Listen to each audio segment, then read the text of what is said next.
अस्सलाम वालेकुम दोस्तों, अगर आप रेसलिंग स्पोर्ट देखने के शौकीन हैं तो यकीनन WWE या वर्ल्ड रेसलिंग इंटरटेनमेंट के नाम से आप ज़रूर वाकिफ़ होंगे। ये एक अमेरिकन बेस्ड कंपनी है और इसके चाहने वाले मद्दाह यूरोप और एशियाई ममालिक समेत पूरी दुनिया में मौजूद हैं। WWE को ना सिर्फ रेसलिंग स्पोर्ट समझा जाता है बल्कि ये इंटरटेनमेंट का बहुत अच्छा जरिया भी मानी जाती है और इसके साथ हमेशा एक कंट्रोवर्सी ये ज़रूर जुड़ी रहती है कि सनसनीखेज और हकीकत पर मबनी दिखता है। क्या हकीकत में भी ऐसा ही है या इसे बाकायदा किसी स्क्रिप्ट के तहत दिखाया जाता है?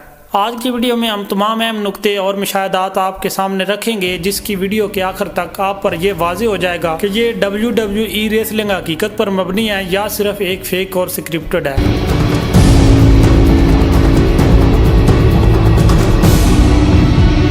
दोस्तों, अगर आप भी WWE के मद्दाहों में से एक हैं तो ये बात जानकर आपको हैरत का झटका जरूर लगेगा कि ये गेम मुकम्मल तौर पर स्क्रिप्टेड और फेक होती है, क्योंकि इस खेल के हर मैच से कबल मूव्स, फिशनल मूव्स और नताइज सब कुछ पहले से तय कर लिया जाता है और रेसलर को इन्हीं स्क्रिप्टेड के मुताबिक काम करना पड़ता है और इस हकीकत को WWE के 80% मद्दाह नहीं जानते। सबसे पहले तो हम इस कंपनी के नाम पर गौर करें तो पता चलता है कि ये सिर्फ रेसलिंग तक महदूद नहीं है बल्कि इसे लोगों की इंटरटेनमेंट के लिए भी बनाया गया है, जिसमें रेसलर्स के आपस में तमाम झगड़े, तमाम डायलॉग, इंजरीज लोगों में सनसनी को बढ़ाने के लिए बाकायदा स्क्रिप्टेड तौर पर लिखे जाते हैं।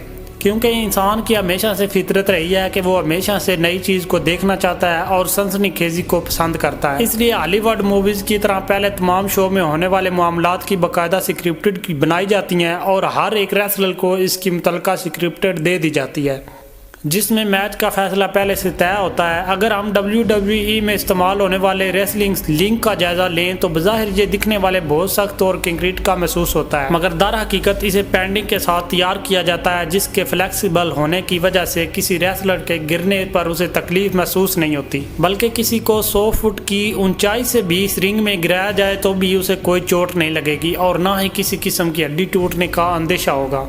इसके अलावा दोस्तों, रिंग में मौजूद स्टील स्टेप्स, चेयर, बेल्ट, ये सब कुछ एक मखसूस मटेरियल से बनाए जाते हैं जो दिखने में बज़ाहिर सख्त और मेटल की तरह महसूस होते हैं मगर बिल्कुल भी हार्मफुल नहीं होते। इन्हें इस तरीके से इस्तेमाल किया जाता है कि इसकी चोट बर्दाश्त करने वाले से कम महसूस हो। मसलन चेयर और लैडर्स वगैरह को सिर्फ कमर पर इस्तेमाल किया जाता है, जबकि दूर से दिखने पर यह सब हकीकत में महसूस होता है। ताहम कुछ रेसलर गलत मूव्स पड़ जाने से भी असल में भी इंजरी का शिकार हो जाते हैं। दोस्तों, WWE के मैचेस के तमाम मूव्स मैच टाइम फैसला कुन मूव्स और नताइज पहले से तय कर लिए जाते हैं।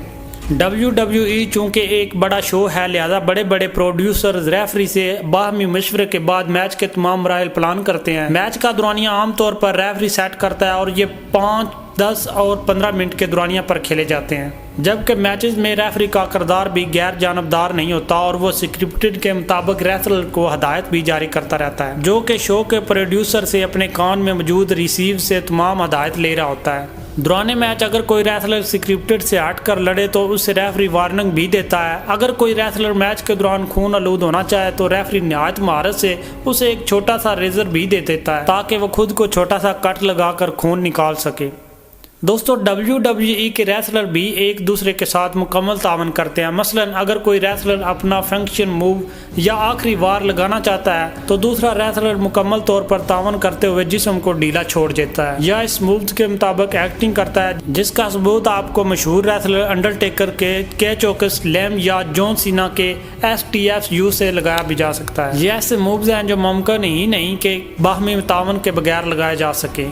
एक अच्छे रेसलर की पहचान भी यही होती है कि वो कम से कम फोर्स से हकीकी तरीके से लड़े और इस तरह से एक्टिंग करें कि देखने वालों को सब हकीकत लगे। इसके अलावा दोस्तों, रेसलर जिम में वर्कआउट के बाद खासे ताकतवर भी हो जाते हैं, लिहाजा अपने से कई गुना ज़्यादा वजन उठा पाते हैं, मगर मैच के दौरान वो एक दूसरे को प्रोटेक्ट भी करते हैं कि कोई इंजरी ना होने पाए और ना ही कोई हड्डी टूटने पाए। और कुछ ऐसे मूव्स भी हैं जो मुखालिफ प्लेयर की मदद के बगैर लगाना मुमकिन ही नहीं है, मगर रेसलर एक दूसरे के साथ मुकम्मल तावन करते हैं। दोस्तों, इसके अलावा अगर आप WWE के मैचेस पर गौर करें तो रेसलर कभी भी एक दूसरे को बॉक्सर की तरह पंच नहीं मारते, बल्कि अपनी मुट्ठियों का पूरा इस्तेमाल करते हैं जो कि हाथ का नरम तरीन हिस्सा होता है। इसके अलावा चेहरे या गर्दन की बजाय पंची सीने पर लगाए जाते हैं, क्योंकि हकीकत में ऐसा पंच मारने पर जैसा दिख रहा होता है किसी आम शख्स की जान भी जा सकती है। लिहाजा इस मकसद के लिए रेसलर की सख्त तरीन ट्रेनिंग दी जाती है, मगर तमाम तरह हिफाजती इकदाम के बावजूद अक्सर हकीकी इंजरीज भी जन्म ले लेती हैं।